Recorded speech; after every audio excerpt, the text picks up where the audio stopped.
Ladies and gentlemen, welcome back to yet another Incursio the Gamer Dungeons & Dragons quick build video. Today we have with us Lobotomy EGO Magic Bullet Outis, as well as a Homebrew feat Magic Bullet Outis. Now, I'll get into this and go into the description and explain it all to you guys later on during the actions and as well as feats part of the video.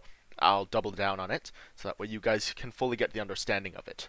Now, of course, let's get into who she is. She is a Walpurgisnacht ID of Outis, who has very offensive stats, very bad defensive stats, as well as a health pool. However, her speed range is fine. She has Burn and Dark Flame. Dark Flame multiplying count and potency, making it just a good status, as well as being an ammo ID. Starting at 0 ammo, working her way up to 7. At 7 ammo, she has the usage of the E.G.O skill to deal a ton of damage. However, she kills herself afterwards, which is unfortunate because she's a very cool, very powerful character. But you know, I suppose all good things must come to an end. She just kills herself with a bullet, and it is what it is at the end of the day. Let's get into the D&D build. Now, of course, if your DM's cool about it, take the E.G.O, take this feat, and just add it on. If they're also cool about it, start with an antimatter rifle. If not, tier down. Okay, you start with a musket, no antimatter rifle, no magic bullet E.G.O. If they don't want guns in general, tier it down again. You start with a bow and arrow.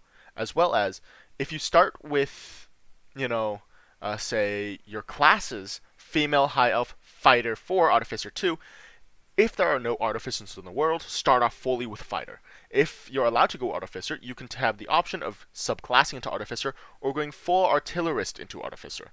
Additionally, with fighter, there are two versions: gunslinger if there are guns in the world, and arcane archer if there are not. Now, with, of course, if there's no artificer, then you're going to want to take the gunner feat instead of the sharpshooter feat.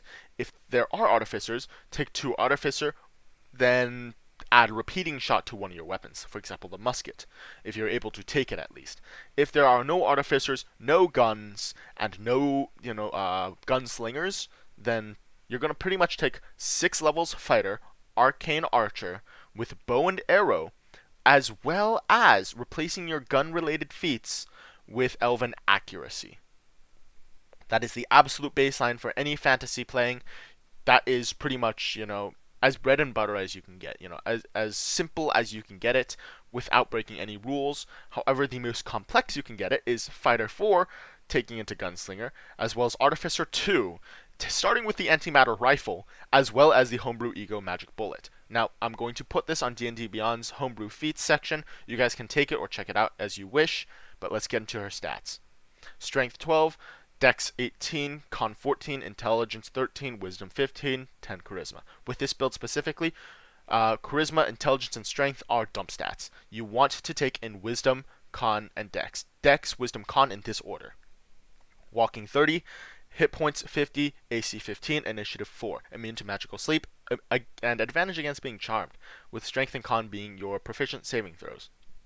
I figure this magical sleep and advantage against being charmed comes with working with abnormalities. You have a little more tolerance against them. 15, 11, 15 for passive senses, respectively, and dark vision 60. Here are your proficiencies. Your proficiency in skills, acrobatics, athletics, insight, intimidation, and perception. All of these are super Outis core. You do not need to work at the Lobotomy Corporation, and just Outis in general would have these skills. Now, let's talk actions. If you can start with antimatter rifle, start with it. If not, take musket. If not, take bow and arrow. You also have firebolt, which is a nice little skill 1 pretty much. You can use it an infinite amount of times. You have dash, disengage, dodge, as well as grapple, shove, and magical tinkering, which is pretty much, you know, making your pipe smoke. Now, for the EGO Magic Bullet, the moment you've all been waiting for. It's a bit complex, yeah. It can be used an infinite amount of times, however, it requires the player first make an attack with the magic bullet weapon, then consumes the rest of the player's attack actions, as well as consuming their bonus action or reaction. They can only make either the bonus action or reaction until the start of the next turn. Additionally, you're going to be doing the normal weapons to hit base damage, as well as any effects on top of the magic bullet. Alright, you start with 0, but you gain 1 if you do use it at the start of your turn. Magic bullet, the first magic bullet, alright, it deals an extra 2d8 magical piercing damage. Second magic bullet deals 1d8 magical damage. However, they must make a strength 16 saving throw or be knocked prone. Gives you a little advantage in case they are knocked. Third magic bullet, deal an extra 2d8 magical piercing damage and hit 2 enemies. Fourth magic bullet, you deal 3d8 magical piercing damage and hit 2 enemies. Fifth magic bullet, 3d8 magical piercing damage, 2d8 fire damage, and hit 3 enemies. Additionally, they all have disadvantage on their next attack roll. I think you guys can guess this is where it starts getting powerful. Sixth magic bullet, you roll with advantage to hit, dealing 4d8 magical piercing damage, as well as 3d8 fire damage, and hit 3 enemies. And seventh magic bullet, you ignore the opponent's AC and resistances. If they're immune, turn it to a resistance, and deal 20d8 magical piercing damage, as well as 1d8 fire damage for every 10 missing HP on yourself. After the attack, your HP drops to 0, and you start off with a failed death saving throw. Now, of course, DM discretion, you can start with 2 fails, or you can start off completely dead, but I don't like the idea of straight up killing the player as, they do this move. I say maybe start with a couple of death saving throws failed. You could do 2. Honestly, that raises the stakes a whole lot more. But I personally like the easy level difficulty of just 1 fail. Now, if the main opponent was killed using this feat, all opponents within 15 feet must make a Dex 13 or take 4d8 fire damage, half as much on a successful save. That is quite the doozy for an ego, right? It is a feat at the end of the day. Take it if you can. If not, it is what it is. If your DM says maybe level down to level 4 to take it, absolutely. I would still do that 100 times out of 100 times because of how crazy powerful it is. But yeah, that's pretty much it for the ego right now. Let's talk bonus actions. 2-weapon fighting and second wind. And reactions, opportunity attack. Pretty much, it consumes your whole action and bonus action and leaves you with a reaction. That's pretty much the magic bullet kind of gimmick. As you don't have much to do with your bonus action. Others in combat, you have action surge. Yes, you can theoretically double down on the magic bullet. However, you can only gain 1 magic bullet per turn passed. Speaking of which, that's a really important thing about the magic bullet. You need for 7 turns to have passed in order to use the magic bullet, 7th magic bullet. Alright?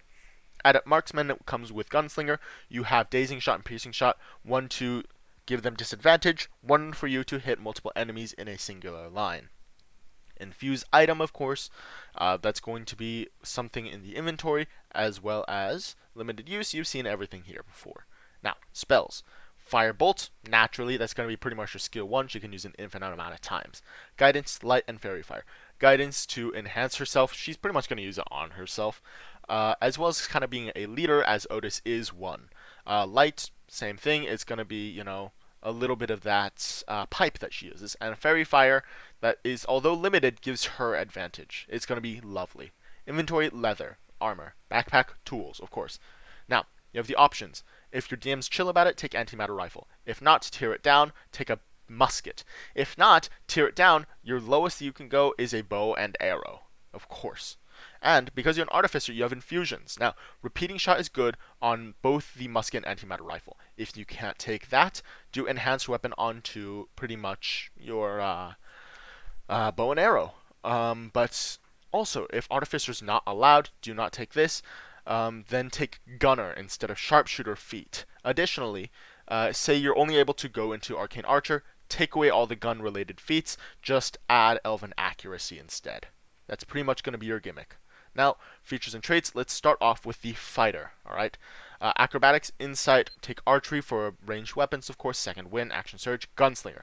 If not gunslinger, take arcane archer. Adept marksman, of course, I'm gonna take piercing shot and dazing shot. You guys choose what you want, though. I think piercing shot's very nice, just me personally.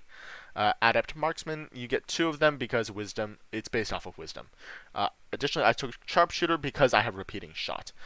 You can take gunner, or you could take, just straight up arcane archer. It is up to you guys. Additionally, with artificer, you have magical tinkering, spell casting, infusing items, and with the artificer infusions, I personally took enhanced weapon, repeating shot, arcane focus, and replicate pipe of smoke monsters. The pipe's pretty self-explanatory as she has a pipe. Now, species traits. She is a high elf. Dark vision, keen sense, fey ancestry, trance, elf weapon training. Cantrip, take light, and extra language. I figured Infernal's the closest thing you can get to an abnormality. Sort of, yeah. Now, sharpshooter, you can always replace with gunner, or elven accuracy. This one is totally up for grabs. Savage attacker from soldier, absolutely, deal a little more damage, as well as Otis's Magic Bullet. This one just straight up comes with the character. If they don't come with the character, slot it into the fighter feat section. If you even have to take less levels, as long as you're level 4, you can take it. Or switch your race out to be variant human and just take the feat. It is a beautiful feat. Me personally, I say, as you know, sure, it does take 7 rounds to build up to the 7th Magic Bullet, but any of the shots before them are also still really powerful. You just start off with one. You can use it your first turn, and from there on out, of course, if you use the Magic Bullet EGO, you do not gain the Magic Bullet that turn. Just want to keep that clear. You only gain it if you use your normal attack action without using Otis's Magic Bullet. You go through your entire turn normally without any homebrew, you gain 1 Magic Bullet, and it goes up to 7. Unless you have 0 Magic Bullets, then you gain 1 to have the first effects kick in. Now, of course, once you get to that 7th Magic Bullet, you pretty much die. You can use it, and then your HP drops to 0. And you start taking death saving throws automatically. Now, remember, easy mode, 1 failed death saving throw. Hard mode, 2 failed death saving throws. And ruthless, you can only use it once, as you immediately die afterwards. You have to be resurrected. Now, background. Of course, con and dex are going to be some stats you want to dump into. You also have lawful neutral female, light brown eyes, medium build, about 5'9", 130 some odd pounds, 40 something years old, olive skin, brown hair, and her faith, no matter what ID she's in, always believes in the manager. She loves the manager Esquire Dante. Now, of course, add whatever you want to notes and extras. This video was quite a doozy, as I did have to make a little bit of homebrew, and I love making homebrew. It was fun. I had a lot of fun for, the first time in a while, since, homebrew is really nice. I really like it. Now, ladies and gentlemen, of course, I'm going to post this to the Dungeons & Dragons D&D Beyond homebrew feat section. You guys can add it to your characters if you want. You can also just copy this down word for word if you want to your own Magic Bullet EGO. Now, of course, there are so many ways you can tackle the Magic Bullet Otis, and this is just one of them. Of course, ladies and gentlemen, I hope you all enjoyed this video, and I will see you all in the next one. We have, I think, Dawn Office coming tomorrow. So yeah, have a wonderful one. Goodbye and good night.